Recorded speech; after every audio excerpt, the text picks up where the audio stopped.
dia 29 de junho. São Pedro Apóstolo, primeiro Papa. 67.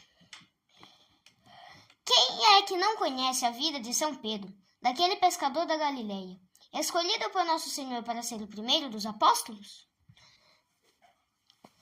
São Pedro, forte na fé, dedicado ao Divino Mestre a ponto de querer defendê-lo com a espada? São Pedro que, fraco na tentação, negou o Mestre, mas, pela contrição, se levantou e por Jesus foi nomeado chefe da igreja? Não é tanto a vida de São Pedro que hoje se nos apresenta, senão mais o seu pontificado. Na primeira vocação do apóstolo, Jesus o fitou e disse: Tu és Simão, filho de Jona, serás chamado Cefas, que quer dizer Pedro, isto é, pedra. João, capítulo 1, versículo 42. Essa mudança de nome é significativa. Jesus mesmo deu a explicação desse nome, quando em Cesareia de Filipe disse: Tu és Pedro, sobre esta pedra edificarei a minha igreja, e as portas do inferno não prevalecerão contra ela. Dar-te-ei as chaves do reino dos céus. Tudo que ligares na terra será ligado no céu, e tudo que desligares na terra será desligado nos céus. Mateus, capítulo 16, versículo 18.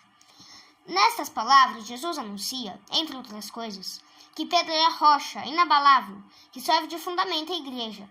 Na mesma recebe o supremo poder, e a ela são entregues as chaves do céu. Depois da gloriosa ressurreição, da pesca milagrosa, do repasto misterioso na praia do lago Genezaré, Jesus dirigiu-se a Pedro, perguntando-lhe: Simão, filho de Jona, amas-me mais do que estes? Ele lhe respondeu: Sim, Senhor, sabeis que vos amo. Jesus disse-lhes: Apacenta os meus cordeiros. João, capítulo 21, versículo 15 e 17. Com estas palavras, Pedro foi, pelo Divino Mestre, instituído pastor do seu rebanho. Assim, São Pedro compreendeu e, pelos apóstolos, foi reconhecido chefe da igreja. Logo depois da ascensão de Jesus Cristo, Pedro propôs a eleição de um substituto de Judas. Na festa de Pentecostes, Pedro tomou a palavra e falou com tanta convicção e tanto poder que no mesmo dia 3.000 judeus pediram o batismo. Foi Pedro também o primeiro que, com grandes milagres, confirmou a verdade da fé que pregava. Ao pobre paralítico que, sentado na porta do templo, lhe pediu esmola, disse o apóstolo: Prata e ouro não possuo, mas o que tenho te dou. Em nome de Jesus de Nazaré, levanta-te e anda. No mesmo momento, o paralítico se levantou e andou. Além deste, Pedro operou ainda muitos milagres. Doentes que lhe tocavam a orla do manto, ou se lhe colocavam na sombra, ficavam curados. As autoridades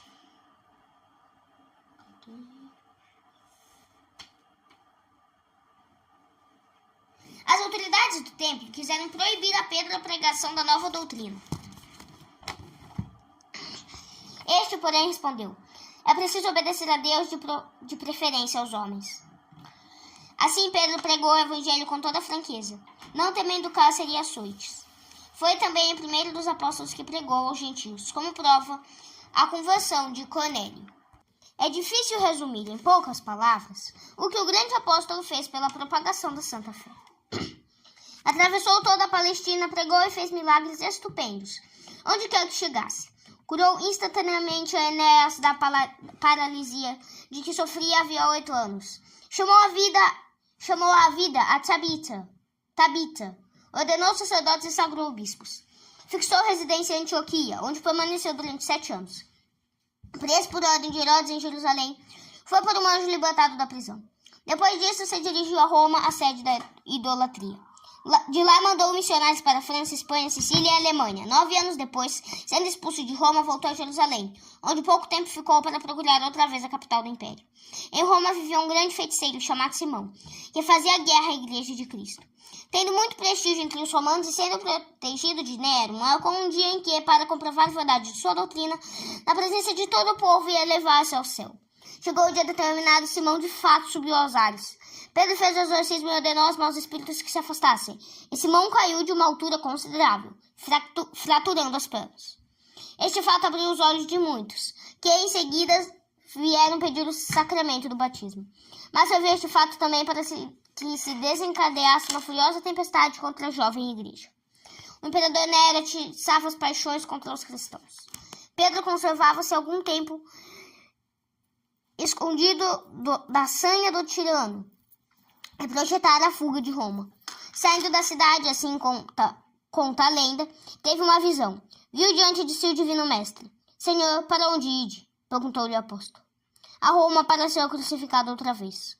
Respondeu Jesus e a visão desapareceu. Pedro compreendeu o sentido das palavras e voltou para trás. Foi preso e levado ao cárcere mamertino, onde se achava também São Paulo. A prisão durou 8 meses. Nesse meio tempo, São Pedro converteu os carcereiros Martiniano e Processo, que com mais 48 neocristãos sofreram um martírio. Condenado à morte, São Pedro foi, como divino mestre, cruelmente açoitado e em seguida levado à colina Vaticana para ser crucificado. Estando tudo pronto para execução, São Pedro pediu aos algozes que o pregassem na cruz com a cabeça para baixo, porque se achava indigno de morrer como divino mestre. Assim morreu o primeiro Papa da Igreja Católica. No lugar do suplício foi mais tarde edificada a Basílica de São Pedro. Os restos mortais do Príncipe dos Apóstolos e o primeiro Papa se acham na mesma Basílica. Reflexões. Demos graças a Deus que nos chamou ao grêmio de sua Santa Igreja. Levante a heresia a cabeça contra ela. Pugnem contra ela a maldade e a mentira. Nada poderão conter contra o rochedo de São Pedro. Por mais que se enfureçam, jamais cantarão vitória. A igreja triunfará e seus inimigos perecerão nas ondas. Rezemos pelo Papa, o legítimo sucessor de São Pedro e o representante de Cristo sobre a terra. Que o Senhor o conserve, o vivifique e lhe dê felicidade sobre a terra e não o deixe cair nas mãos dos inimigos. Deus onipotente e eterno, compadecei-vos do vosso servo